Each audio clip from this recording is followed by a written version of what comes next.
So, okay, ito yung tutorial kung paano gawin yung FPT niya. So, first is downloadin nyo lang itong in-upload ko sa computer nyo, ay sa Aralinks nyo.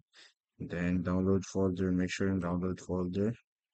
Then, puntahan nyo yung folder nyo. So, make sure na ma-extract nyo. Right click, and then extract all. Okay.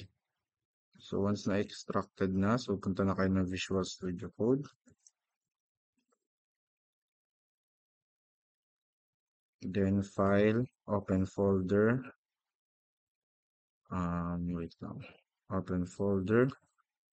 And then, hanapin nyo kung saan nakalagay yung folder nyo.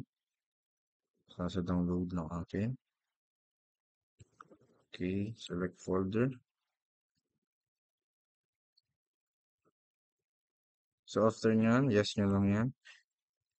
Okay, so dito sa index.html, so ang papalitan nyo lang dito is yung information ko.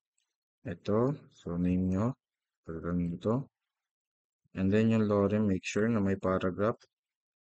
May paragraph about yourself, minimum of 2 sentences, 1 paragraph. Okay. Okay, and then para mapalitan mo yung background image, so make sure na papalitan mo to ha, picture mo dapat yan.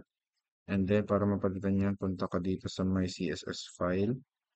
And then itong background image, palitan mo na lang ng file name ng image na i-add mo. So make sure lang na kapag maglalagay ka ng, papalitan mo yung image dito, is i-delete mo tong background image and then ilagay mo dito yung